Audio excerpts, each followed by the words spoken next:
स्वागत आहे तुमचे 30 दिवसांच्या ग्रॅटिट्यूड प्रॅक्टिसमध्ये. आजचा विषय आहे तुमचा जादूमय भविष्यकाळ.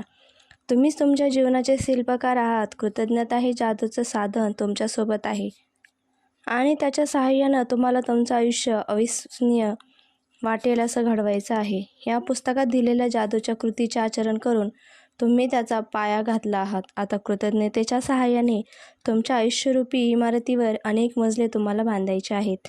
तुमचे आयुष्य असंच उंच उंच होत जाईल, इतकं उंच अगदी तुम्ही आकाशातल्या ताऱ्यांना स्पर्श करेपर्यंत. कृतज्ञतेच्या सहाय्यानं गाठणाऱ्या उंचीला शेवट नसतो आणि जादूचे अद्भुत अनुभवही कधी संपत नाही. या विश्वातल्या ताऱ्याप्रमाणे ते अनंत असतात. जोहानेस ए.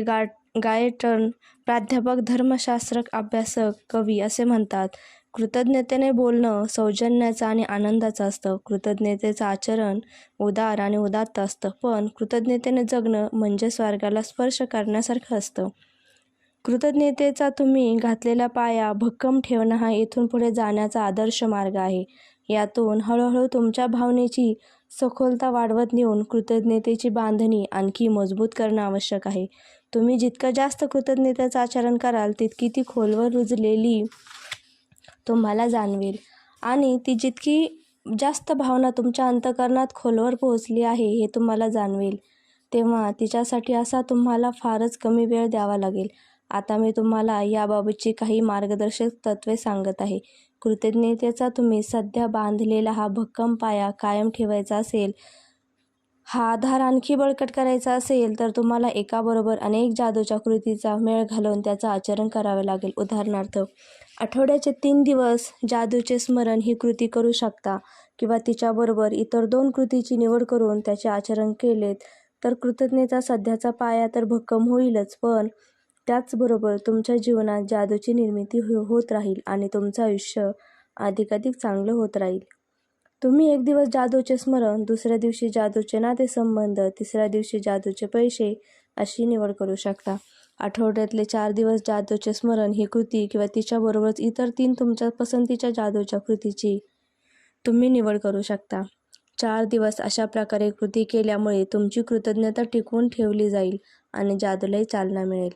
आठवड्यातले 5 दिवस जर तुम्ही जादूचे स्मरण ही कृती किंवा तिच्याबरोबर आणखी 4 तुमच्या पसंतीच्या जादूच्या कृतीचा समावेश करून त्यांचे आचरण केले तर तुमच्या आयुष्यातील प्रत्येक क्षेत्रात आणि परिस्थितीमध्ये नाट्यमयरित्या आनंदाची आणि जादूची वाढ होत राहील. आठवड्याचे 7 दिवस किंवा 6 दिवस जादूचे स्मरण ही कृती किंवा त्याचबरोबर तुमच्या पसंतीच्या इतर कोणत्याही जादूच्या कृतीचा तुम्ही अवलंब केलात तर तुम्ही खरोखरच प्रत्येक गोष्टीचे सोन्यात रूपांतर करणारे किमयागार व्हाल. जादूच्या कृतीसंबंधी काही सूचना आहेत. तुमच्या आयुष्यातील तुमचा आनंद, आरोग्य, नातेसंबंध, तुमचा व्यवसाय, पैसा, तुमच्या मालकीच्या भौतिक गोष्टी यासारख्या महत्त्वाच्या क्षेत्रामधील जादू कायम राहावी म्हणून या प्रत्येक क्षेत्रासाठी आठवड्यातून एकदा तुम्ही काही विशिष्ट जादूच्या कृती करू शकता. तथापि तुमच्या आयुष्यातील कोणत्याही क्षेत्रात जादूचा प्रभाव वाढवायचा असेल तर विशिष्ट क्षेत्रासाठी अगदी आरपार कृतज्ञता व्यक्त करण्याची ही कृती तुम्हाला आठवड्यातून बरेच वेळा करावी लागेल. तुम्हाला जर बरं वाटत नसेल तर तुमची तब्येत सुधारण्यासाठी दिवसातून अनेक वेळा जरी नाही तरी प्रत्येक दिवशी जादूच्या कृतीचे आचरण तुम्हाला करावे लागेल. संबंधित क्षेत्रात अत्यंत प्रभावी आणि जलद परिणाम घडून यावा यासाठी करावयाच्या जादूच्या कृतीबाबत काही सहजी मार्गदर्शक ठरतील अशा सूचना पुढे दिलेल्या आहेत. या सूचनांनुसार संबंधित क्षेत्रासाठी सुचवलेली प्रत्येक कृती तुम्हाला आठवड्यातून एकदा आणि किमान 3 आठवडे करावीची आहेत. नातेसंबंधासाठी पेज नंबर 8 तसेच जादूचे नातेसंबंध, प्रत्येकासाठी जादूचे धुलीकरण, जादूने सुधारा तुमचे नातेसंबंध, जादूची कांडी, जादूचा आरसा, जादूचे स्मरण या सगळ्या कृती नातेसंबंध चांगल्या ठेवण्यासाठी करायच्या आहेत.